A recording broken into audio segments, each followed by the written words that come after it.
Chers amis abonnés, bonjour, ravi de vous retrouver. Alors vous avez été nombreux et depuis quand même pas mal de temps à me demander de faire le thème astrologique de monsieur Philippe de Villiers. Donc aujourd'hui je vais donc vous amener avec moi dans l'exploration de ces configurations astrologiques. Alors donc, vous savez, je vous ai souvent dit, pour ceux qui me suivent depuis très longtemps, qu'il est toujours intéressant d'essayer d'avoir une représentation du thème natal de quelqu'un avant de l'avoir réellement sous les yeux. Essayez, à travers sa personnalité, la manière dont cette personne s'exprime, ses idées, etc., essayez de se faire une petite idée des valeurs symboliques que son thème peut dégager. Alors donc, pour monsieur Philippe de Villiers, qu'est-ce que j'ai retenu à travers les différentes émissions où j'ai pris le temps de l'écouter attentivement? Alors, la première chose que j'ai notée, c'était sa détermination, son engagement, sa combativité. C'est quelqu'un qui a fait preuve de courage. On le voit dans les différents débats télévisés auxquels il s'est prêté par le passé. C'est quelqu'un qui ne se démonte pas, qui ne se laisse pas impressionner et qui est vraiment campé sur ses positions qui peut, c'est un bretteur, comme on dit, c'est quelqu'un qui n'a pas peur de la joute oratoire et qui défend ses idées, je dirais, bec et ongle, et qui ne baisse pas sa garde aussi facilement que cela. Alors tout ceci nous ramène à quoi? Ça nous ramène à Mars. Mars qui, comme vous le savez, symbolise le désir, l'action, la combativité, l'engagement, le courage. Tout ça, ce sont les valeurs de Mars. Alors Mars se rattache donc également au signe du Bélier, mais aussi au signe du Scorpion, ne l'oublions jamais, et puis secondairement également au signe du Capricorne, parce que Mars trouve son exaltation dans le signe du Capricorne. Voilà, ça c'est une première chose. Ensuite, un homme qui est attaché à la tradition, aux valeurs du passé, avec une très très bonne et très grande et très vaste connaissance de l'histoire. Un homme qui a un rapport très aigu et très, comment dirais-je, attaché au sacré, au religieux, etc. Un homme qui fait preuve également d'une certaine vertébralité, d'une pugnacité dans ce qu'il fait, dans ses engagements, un homme de rectitude. Donc tout ceci, vous l'aurez facilement deviné par vous-même, ça nous ramène à la planète Saturne. Saturne, le signe du Capricorne, secondairement le signe de la Balance, parce que c'est le signe dans lequel il a son exaltation. Voilà. Second point. Ensuite, l'autorité, la prestance, le pouvoir, le politique, la notabilité qui nous ramène à Jupiter. Jupiter, donc, qui se rattache au signe du Sagittaire, et également au signe des Poissons, puisqu'il était maître des Poissons, et également le signe du Cancer secondairement, puisque c'est son signe d'exaltation. Et enfin, une chose aussi que j'ai notée chez lui, c'est ce côté rassembleur, l'union. C'est un souverainiste, comme vous le savez, et également tous les projets collectifs qu'il a donc lancés, à savoir le Puy du Fou et le Vendée Globe. Ce sont des projets qui sont... le Vendée Globe a maintenant un rayonnement international, c'est un projet collectif, et puis le Puy du Fou, n'en parlons pas, ça a été une aventure absolument incroyable d'arriver à mettre tout ça en place, et c'est quand même quelque chose qui remporte un très très grand succès, et ça s'adresse à la collectivité. Il y a le côté, dans le vent du globe, il y a le côté courageux, c'est-à-dire affronter la mer, avec toutes les turpitudes que la mer peut apporter, et là on est aussi confronté à Neptune, hein, et également le Puy du Fou qui retrace les épopées chevaleresques à travers l'histoire. Et ça, eh bien, ça nous ramène à la planète Neptune et au signe des Poissons. Voilà. Voilà un petit peu les points que j'ai dégagés avant pour le thème de monsieur Philippe de Villiers. Gérard de Villiers, c'était l'auteur de SAS. Veuillez m'excuser pour ce lapsus. Donc, pour monsieur Philippe de Villiers, donc la planète Mars, l'élément feu, Saturne, pour la tradition, Jupiter, pour l'autorité, l'engagement politique, le pouvoir, et puis Neptune. Voilà un petit peu ce que j'ai retenu, donc ce qui devait ressortir principalement dans son thème astrologique. Alors maintenant, écoutez, on va vérifier. C'est l'heure de vérité, on va voir tout ça. On y va. Voilà, donc, qu'est-ce qu'on voit? Que monsieur Philippe de Villiers est né le 25 mars 1949 à 3h du matin à Boulogne. Ça fait donc, c'est un homme qui a maintenant 76 ans. Et qu'est-ce qu'on constate? Il est né sous le signe du Bélier avec un ascendant Capricorne. Donc on retrouve là Soleil, Mars en Bélier, les valeurs de Mars donc dont je vous parlais. Un Mars en domicile et un Soleil dans son signe d'exaltation. Donc on a là une très grande force, une dynamique, une combativité, tout ça dans la maison 3 qui est une maison qui est liée à la communication, à l'expression, à l'engagement intellectuel, puisqu'à l'origine la maison 3 est la maison du signe des Gémeaux. Il a donc une maison 3 sous la maîtrise de Mars, dans laquelle on trouve Mars et le Soleil. Et ça montre l'homme de débat, l'homme qui n'a pas peur d'en découdre, qui affirme ses idées et qui montre au créneau. Et l'ascendant Capricorne, qui nous ramène à la planète Saturne, donc dont je vous parlais tout à l'heure. Alors donc, Saturne et le Bélier, le Capricorne et le Bélier sont deux signes cardinaux, des signes qui impulsent, des signes d'élan. On voit que là, il est dans la quarte, je dirais, de l'élémentaire, donc du type tempérament nerveux, donc quelqu'un qui est certainement toujours dans une très très grande tension intérieure. Vous vous rappelez, ce que je vous avais déjà expliqué tout ça. De l'ascendant au milieu du ciel, c'est la quarte du tempérament bilieux, feu. Du milieu du ciel au descendant, c'est la quarte air du tempérament sanguin. Du descendant au fond du ciel, c'est la quarte eau, tempérament lymphatique. Et du fond du ciel à l'ascendant, le tempérament nerveux du type terre. Et là, on voit qu'il a une répartition très importante dans cette quarte-là. Donc élémentaire, donc un côté concret, et puis certainement quelqu'un qui est toujours en très très grande tension intérieure. Et vous voyez, nous retrouvons donc cette conjonction Soleil-Mars en Bélier, qui marque sa combativité, comme je viens de vous le dire, son engagement. On peut constater que c'est un homme qui n'a pas peur d'en découdre et qui ne se démonte jamais, parce qu'il y a l'ascendant Capricorne qui donne un très très grand contrôle de soi et une grande maîtrise de soi.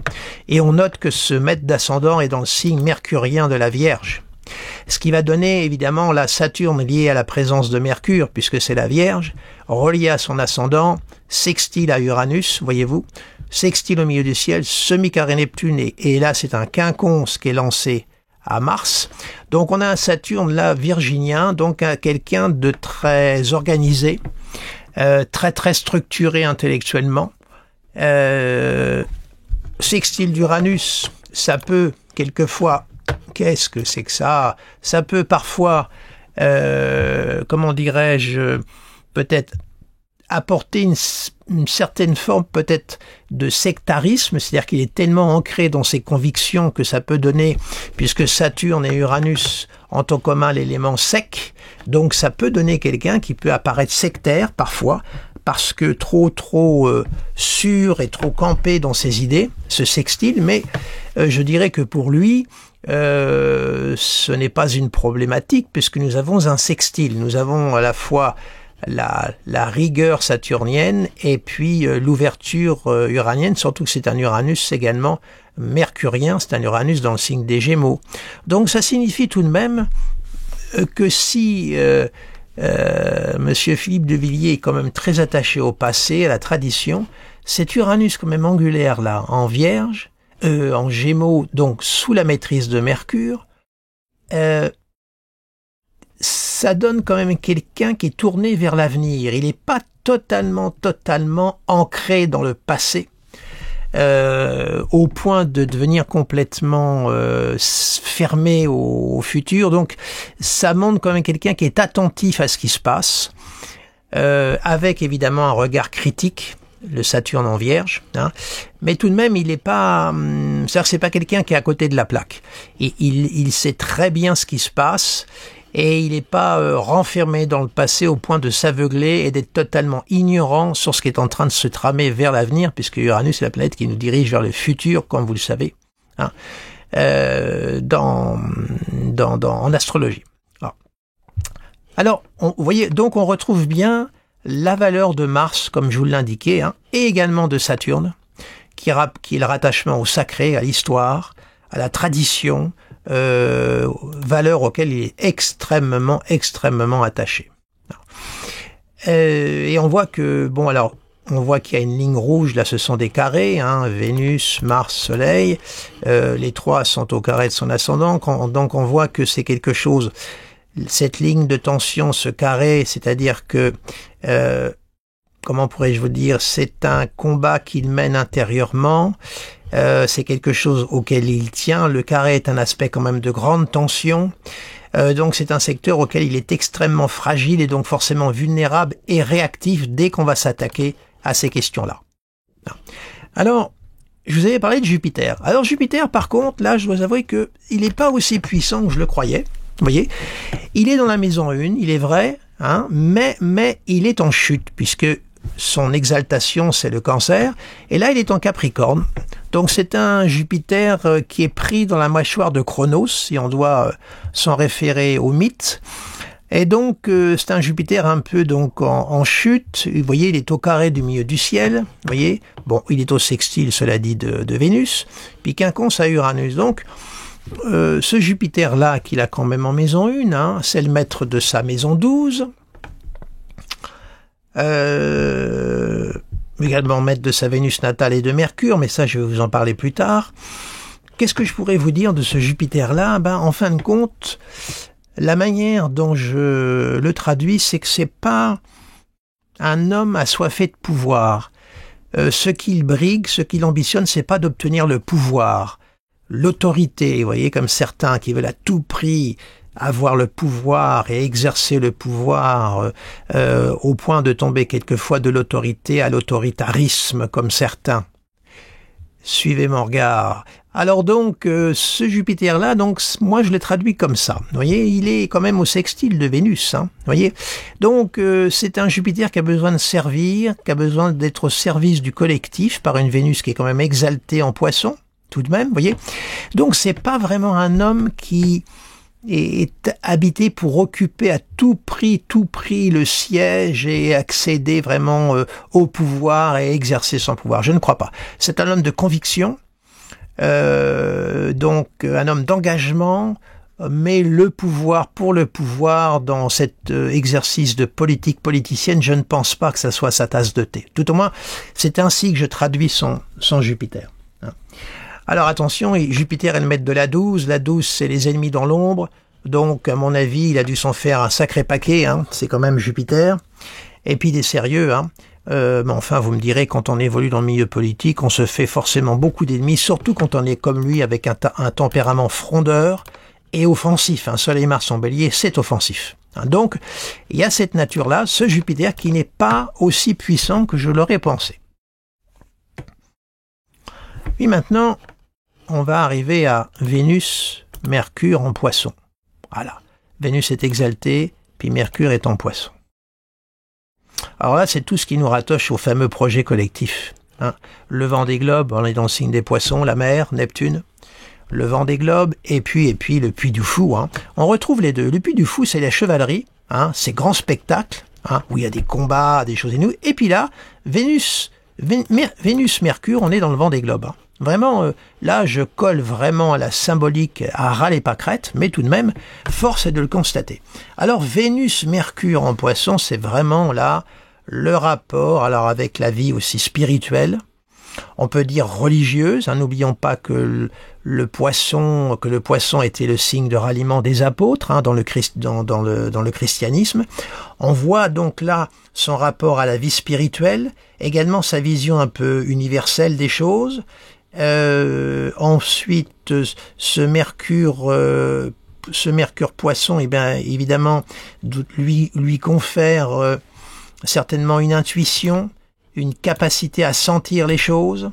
Mercure est dans le signe de Neptune, donc c'est un Mercure qui est plus lié à la sensation. C'est le Mercure qui est dans l'infiniment grand. Donc c'est plutôt une intelligence quand même intuitive, émotionnelle, plutôt que un intellectuel pur et dur, bien que son maître d'ascendant soit dans Vierge. Vierge, signe analytique, et extrêmement précis et méthodique. Mais tout au moins, il y a une Mercure, vous voyez, qui a maîtrise sur Saturne et en Poisson. Il y a une ambivalence chez lui. Il y a un côté extrêmement ferme, structuré, et puis en même temps quelqu'un qui peut effectivement... alors évidemment, ça peut être son goût pour la littérature, la poésie, tout ça, c'est de Vénus en Poisson. On sait qu'il goûte tout ça. Les grands textes classiques, il y a ce côté, cet aspect universel qui est en lui, indéniablement là, et qui s'exprime. Alors, on voit que Neptune est dans sa maison 9, en Balance, au trigone de la Lune. Alors ça aussi, un trigone Lune-Neptune, trigone exact, voyez-vous, 14 degrés. Là, on est dans des planètes d'eau, on est dans un rapport psychique, dans des signes d'air. Ça doit lui conférer cette intuition, cette capacité à sentir les choses. La Lune est sous la maîtrise d'Uranus, Lune uranienne, et on a un Uranus dans le signe d'air des Gémeaux, et un Neptune également dans le signe d'air de la Balance, sous la maîtrise de Vénus. Et ce Neptune-là, en maison 9, lui donne ses grandes aspirations, puisque Neptune a maîtrise sur Mercure, ses aspirations, donc pour la vie spirituelle, indéniablement. Là, on est dans la maison 9, comme vous le savez, je l'appelle la maison de l'ailleurs, à la fois l'ailleurs géographique, mais l'ailleurs intérieur, ce monde intérieur que nous avons en soi. Il a cette ouverture. Neptune en Balance, c'est vraiment le Neptune humain, Neptune sous la maîtrise de Vénus, donc il y a un désir de concorde chez lui. C'est pas le thème de quelqu'un qui divise, du tout. C'est pas quelqu'un qui divise. Il est capable de trancher, c'est vrai, mais de trancher quand évidemment il estime devoir le faire, quand il se trouve confronté à des valeurs qui sont complètement opposées aux siennes, donc il n'a pas peur de monter au créneau, mais c'est pas le signe d'un diviseur. Au contraire, c'est quelqu'un qui va chercher à rassembler, à regrouper. Et vous voyez que, il y a le sextile en plus, vous voyez, Neptune, Pluton exact, et la Lune qui est opposée à Pluton. Alors, cet aspect-là, j'ai essayé de le comprendre. La Lune, c'est tout ce qui ramène à la vie affective, la vie familiale. Je n'ai pas trop cherché, comme vous savez, dans mes vidéos que je fais comme ça en public, j'évite de rentrer dans le domaine trop intimiste. Mais cette Lune, ça marque l'enfance, ça marque également la famille. Et puis également, cette Lune-là m'a amené aussi à cette interprétation que je vais vous livrer. Il faut savoir qu'en 2009, on lui avait diagnostiqué un mélanome de la choroïde, c'est-à-dire un cancer de l'œil, qui est extrêmement rare, mais qui touche quand même un pourcentage de la population. Et c'était en 2009. Alors je vais vous montrer les transits pour le novembre 2009. Vous allez voir, c'est très intéressant à observer. En termes de transit, vous allez voir, c'est assez éloquent. Novembre, alors on va monter plus un mois, novembre. Et regardez les deux transits qu'il y avait là, au moment en 2009. Vous voyez, on est là, vous voyez, en novembre 2009. Il a subi une intervention chirurgicale en novembre 2009. Regardez ce qu'il y avait à ce moment-là comme transit extrêmement critique. Il avait un Saturne, là, qui s'opposait à sa conjonction Soleil-Mars et à sa Vénus natale. Pluton, qui était en conjonction de son ascendant au carré de son Soleil, Mars en transit qui était sur son Pluton en maison 8, voyez, activant donc l'opposition Lune-Pluton. D'accord?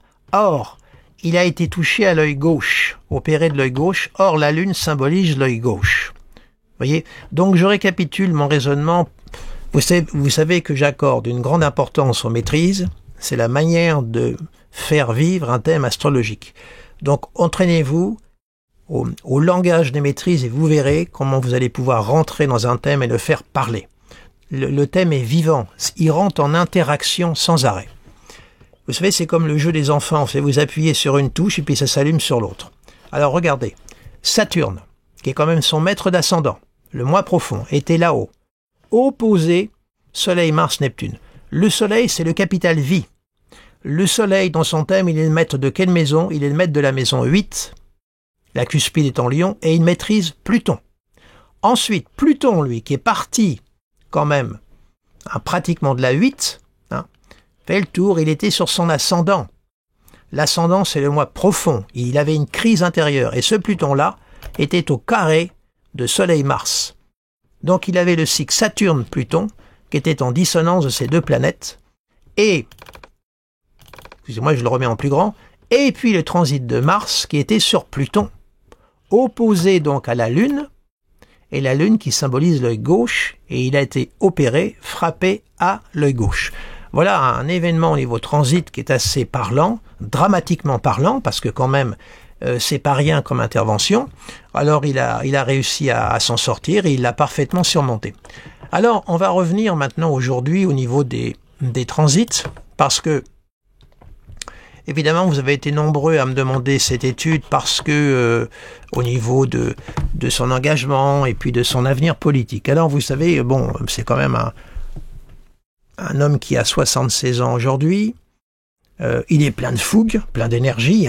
On voit l'énergie du Bélier qui est là, et puis la pérennité du Capricorne, tout de même. On voit quand même que il est plein encore d'énergie. Voilà. Alors, que vous dire? Par exemple, vous voyez là actuellement, il y a le cycle Saturne-Neptune, là, vous voyez, qui est là, qui est en train de transiter sa Vénus natale. D'ailleurs, Vénus qui maîtrise son Neptune natal, qui est en balance. Alors, que dire? Alors, par exemple, un soir, je l'avais écouté, là, et c'est sur CNews, je crois, oui, c'est le vendredi. Et c'est intéressant comment quelqu'un va vivre un aspect. Ça reste toujours une grande question. Alors, je ne sais plus quel est le journaliste qui l'interviewe, qui est très jeune, et je me souviens, le journaliste lui dit, dites-moi, durant tout l'été, on vous a pas vu, on vous a pas entendu, on savait pas où vous étiez. Et c'était durant tout l'été, la période d'été. Or, durant l'été, le cycle Saturne-Neptune était là. Et Monsieur Philippe Duvillier répond à ce jeune journaliste, oui, il dit, je me suis isolé pour écrire mon livre. Son second livre qui doit sortir, je crois, là, au mois d'octobre. Je ne sais plus quel est le titre, si c'est patricide ou je ne sais plus ce que c'est. Bon, bref. Il s'est complètement... Saturne-Neptune, ce sont des valeurs chtoniennes. Vous savez, des valeurs de fond du ciel, des valeurs plutôt méditatives, d'intériorisation. Et là, qu'est-ce qu'il a fait? Il s'est isolé. Vénus, qui est une planète de création, qui maîtrise sa maison 9, et Neptune, pour écrire son livre. C'était la meilleure façon de pouvoir vivre ce transit, qui est un transit d'effacement. C'est pas un transit de rayonnement. Voilà, il l'a parfaitement bien vécu. Bon, mais reste que Saturne-Neptune vont avancer là et vont transiter quand même sa conjonction Soleil-Mars, et ça va se faire. Alors écoutez, on va avancer d'un mois par un mois. Alors je vais rester sur ces deux planètes-là. Vous voyez en bas là. On va avancer donc, écoutez, on va avancer d'un mois. Alors là, c'est la phase de rétro, c'est normal. Là, on est en décembre 2025, comme vous voyez, ici, voilà. Alors, là, on revient, on va avancer encore un mois, tranquillement. Voilà, vous voyez, par exemple, en janvier 2026, Saturne et Neptune vont être sur sa Vénus natale. Il a quand même une réception mutuelle, je voulais vous le dire, entre Vénus et Neptune. Il y a une Vénus neptunienne et un Neptune vénusien, j'ai oublié de vous le préciser. Donc il y a une résonance entre ces deux planètes. On va avancer encore d'un mois. Et là, on va continuer. Alors là, on a un Saturne qui est déjà à 4 degrés. Bref, c'est-à-dire qu'en fait, voilà, il va y avoir quand même le transit Saturne-Neptune qui va arriver tranquillement sur sa conjonction Soleil-Mars. Alors un transit de Saturne sur Soleil-Mars, c'est quand même un transit, il faut s'en méfier parce que c'est quand même un homme qui a l'âge qu'il a. Bon, 76 ans, c'est pas très âgé, mais c'est pas non plus la jeunesse. Donc, ça peut être une période pour lui, il faut qu'il fasse attention à son état de santé, surtout quand Saturne va transiter son soleil natal, le soleil est le maître de la 8 et de Pluton. Donc, ça va être une période peut-être où il aura peut-être besoin de prendre du recul, surtout qu'après Neptune va transiter ces deux planètes-là, et Neptune ça apporte du brouillard. Neptune sur Mars, attention, parce que ça peut être le fruit d'une action qui peut être mal dirigée, éventuellement, ou alors on est trop emporté par un vent d'idéalisme Neptune, et attention où ça peut conduire. Voilà, parce que Saturne et Neptune sont deux planètes qui sont diamétralement opposées, hein. Vous avez le solitaire, puis vous avez le collectif. Voilà. Hein, bon. Surtout que Monsieur Philippe de Villiers va connaître en juin l'année prochaine, à partir du mois de juin, Jupiter va rentrer en Lion, il va avoir un trigone pendant 2 mois. Donc il y a un élan jupitérien, vous voyez, qui va se mettre en place. Tenez, je vais vous le positionner. Suivez Jupiter. Voilà, vous voyez, là on arrive. On est en juin, on va avancer encore d'un petit mois. Là, vous voyez, là, il y aura même une conjonction Soleil-Jupiter qui va être au trigone de sa conjonction Soleil-Mars. Donc c'est plutôt des aspects d'élan, des aspects pour lui de grande valorisation. Hein. Le Soleil marque quand même l'ego, n'oublions pas. Et là, il y aura une conjonction Soleil-Jupiter qui va plutôt être favorable pour lui, hein, qui va être au trigone de son Soleil. Vous voyez, là, le Soleil va avancer, hein, vous voyez, tranquillement. Vous voyez, là, il aura indéniablement un beau trigone hein, qui va être là. Donc, on voit que c'est quand même quelqu'un qui est encore sous la lumière, quelqu'un qui peut encore tenir un rôle. Je voulais vous dire une chose aussi qui, pendant que j'étais en train de vous parler, j'avais une autre idée en tête qui venait. Oui, alors, il a lancé cette fameuse pétition là pour un référendum, vous savez, sur l'immigration. Ça correspond bien aussi que Saturne-Neptune, Neptune qui marque les grandes vagues d'immigration et Saturne qui veut mettre un terme à tout ça, mettre un frein, tout au moins. Et Saturne-Neptune, bah, il donne la parole au peuple, hein. C'est-à-dire à cette majorité de personnes qu'on veut garder en silence, qu'on ne veut pas entendre, et qui a besoin et qui demande aussi à dire quelque chose et à s'exprimer. Donc il s'est fait un petit peu entre guillemets, le porte-parole, conjonction Soleil-Mars encore, de cette majorité de gens demandant un référendum. Hein, alors je reviens au présent, là, voilà. Bon, vous voyez, il y a mon chat au loin, là, qui est pas d'accord. Il est en train de tempêter. Je discuterai avec lui de tout ça après. Là, actuellement, nous voyons qu'il y a, vous voyez, un trigone Soleil à son Jupiter natal, hein, actuellement, vous voyez, là. Au trigone même de son Uranus, là, pour le 25 septembre, vous voyez un Soleil qui va balayer sa maison neuve. Donc, on a plutôt des transits plutôt, on va dire, positifs, hein. Et puis ce transit quand même d'Uranus, là, que je vous garde un petit peu de côté, qui va arriver au sextile de sa conjonction Soleil-Mars. Alors, c'est quand même la planète de feu, planète de feu, planète de feu. Et dans un signe de feu et signe d'air. Donc tout ça, je peux vous dire que c'est extrêmement actif, un Uranus en maison 5. Que va-t-il se passer ? Difficile de vous dire parce que c'est en maison 5, la maison 5 est une maison de création. Est-ce qu'il va avoir une idée? Est-ce qu'il va être pris dans un projet uranien, donc un projet novateur, qui va lui demander encore de s'engager, de faire preuve encore d'initiative? Soleil-Mars en Bélier, il ouvre la voie. Hein. Avec Neptune qui sera pas loin, ça va encore être en lien avec le peuple, le collectif. On peut pas l'écarter. Alors évidemment, vous allez me dire, oui, il va peut-être se présenter aux élections présidentielles pour 2027. Écoutez, je ne saurais vous dire. On va avancer sur 2027. Attendez, on va faire plus un an. Voilà, on est en 2027. On va même carrément aller au mois de mai pour carrément coller à mon propos Allez, on va aller au mois de mai. Voilà, on y est, mai 27, voilà. Bon. Vous voyez, il y aura une conjonction Soleil-Uranus au moment de le 25 mai. Là, je suis carrément à 2 ans, hein, voilà. Il aura un Mars qui sera en Vierge, un Jupiter en Lion, c'est vrai. Mais c'est un Jupiter qui rentre dans la maison 8. C'est pas forcément la position la plus forte. Il n'y a pas d'aspect, je dirais, notable pour 2027, mais d'ici là, le vent peut tourner, hein. On n'est pas encore en 2027, nous ne sommes qu'en 2025. Comme je vous l'ai toujours dit, la 5e République, pour moi, arrive à un terme. Tout au moins, il va falloir qu'elle soit revue. Est-ce qu'il fera partie de cette réforme de la 5e République? Est-ce qu'il va y contribuer? Allez savoir, c'est pas impossible. Pourquoi pas? Alors, est-ce que cette 5e République va être totalement démantelée ou pas? Je n'en sais rien, mais tout au moins, il va falloir la revoir. On ne peut plus continuer sur ces bases-là. Il faudra la réformer quelque part ou carrément la transformer. Alors, est-ce qu'il sera dans ce projet-là de réforme de cette 5e République? C'est possible. Vous voyez, c'est pas, on peut pas écarter cette hypothèse-là.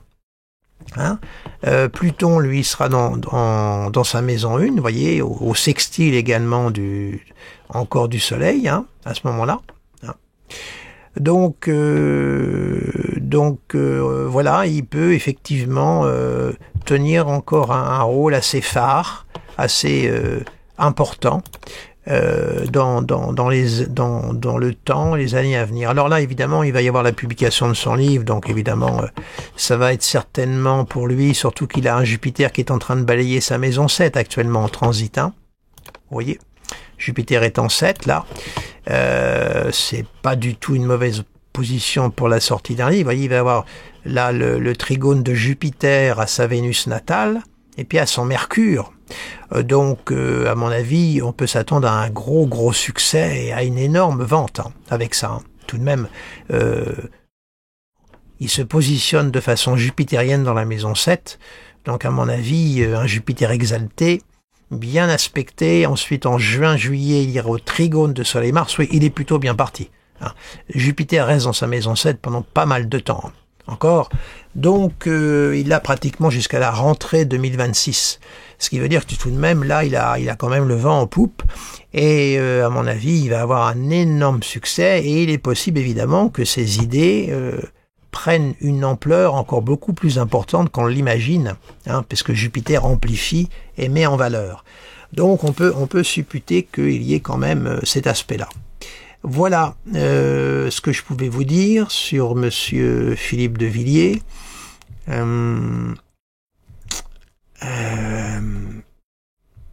Quoi d'autre? Alors oui, c'est vrai que le milieu du ciel est sous la maîtrise de Pluton. C'est vrai. Donc, tenez, on va virer ça. On va revenir. Voilà. Il a mis un MC. Alors le maître du milieu du ciel est en Lion. Vous voyez, ici, là, opposé à la Lune. Carré alors. Comment dire, je sais qu'il a une, je vais revenir hein, sur Pluton, mais j'allais oublier de vous dire, il a une maison 5 en Taureau, c'est Vénus qui est maîtrise sur le Taureau en Poisson, je crois qu'il est père de 7 enfants, me semble-t-il, hein, si je ne commets pas une erreur, 2 de ses enfants sont entrés dans la voie religieuse, je crois, hein, oui, père de 7 enfants, mais une Vénus maîtresse de 5 dans le signe neptunien, de la multiplicité, on n'est pas dans le singulier. Vous voyez là une belle démonstration. Oui, disais-je, donc il y a ce Pluton, maître du MC, qui est opposé à la Lune et au quinconce de Vénus, les 2 planètes de la vie affective. Il y a même un semi-carré. Alors, est-ce qu'il y aurait une histoire douloureuse, sombre sur le plan familial, qui l'aurait touché, je ne sais pas, hein, j'ai pas fait trop de recherches parce qu'on a, vous voyez, le fameux aspect couperet, comme je l'appelle, vous voyez, Vénus qui est au semi-carré de la Lune qui est opposée à Pluton, et Pluton, lui, qui est au sesquicarré de Vénus. Vous voyez, donc, il y a l'aspect couperet, là, donc il y a quelque chose, qui a pu avoir après, évidemment, peut-être une conséquence sur son parcours, hein, politique, ça peut-être au bout d'un moment jeter un voile d'ombre, ça l'a peut-être un peu entaché, je ne sais pas. Mais tout au moins, il y a quelque chose là, il y a une blessure là qui est en toile de fond, vous voyez, qui existe. Hein. indéniablement. Et puis même, je m'aperçois même que Vénus est au carré d'Uranus, vous voyez. Ah oui, donc, et là, évidemment, ça passe pas dans l'ombre. Uranus, il met tout en lumière, hein, c'est clair. Hein. Donc, il y a eu avoir, alors ça peut être familial, hein, parce que Vénus est la planète qui maîtrise le fond du ciel. Et c'est la planète aussi maîtresse du fond du ciel, par exaltation, c'est la Lune. Vous voyez. Donc, les deux planètes maîtresses du fond du ciel, en rapport avec Pluton, et Uranus pour Vénus, premier maître, il a dû y avoir quelque chose au niveau de l'histoire familiale qui a pu être douloureux pour lui par le passé. Voilà. Voilà la petite note que je voulais mettre en lumière. Et puis voilà quoi. Voilà. Alors cette lune aussi quand même là, c'est une lune uranienne, donc ça veut dire que son inconscient, son âme est portée par Uranus tout de même. Hein. Donc il y a de la spontanéité, il y a une vision futuriste, il y a quelqu'un qui est capable d'aller dans des projets. Bah oui, l'histoire de la création du Puy du Fou, c'est une sacrée aventure hein, quand même. Et puis le Vendée Globe, c'est quand même pas rien de lancer ça. Et le Vendée Globe a un rayonnement mondial. Hein. Il y a des gens qui viennent du monde entier faire le Vendée Globe. Et là, on retrouve la valeur de Neptune en maison 9, reliée à la Lune. On est dans des planètes de collectif, là, de rassemblement. On est quand même dans les sentiments, là. Complet. Hein. Voilà. Eh bien, écoutez, voilà ce que je pouvais vous dire sur Monsieur Philippe Duvillier, indépendamment qu'on s'entende ou pas avec ses valeurs, ses idées politiques, mais comme vous savez, c'est pas mon propos. Je ne suis pas là pour faire de la propagande astrologique ou du prosélytisme, contrairement à ce que pensent certains. Voilà, je vais m'abstenir d'aller plus loin. Ma dernière vidéo m'a valu des mails assez savoureux et qui étaient des mails qui étaient complètement irrationnels pour certains, je trouve. Mais passons. Voilà, bah écoutez, je vais arrêter ici cette vidéo concernant Monsieur Philippe Duvillier. Voilà, écoutez, mettez-moi un petit pouce si ça vous a plu, n'hésitez pas à la partager. Pour les nouveaux venus, abonnez-vous à ma chaîne YouTube et également à mon site internet. Comme ça, vous serez avertis de mes nouvelles mises en ligne. Et puis, je vous dis à très très bientôt pour une nouvelle aventure céleste. Voilà, et puis merci de votre fidélité. Au revoir.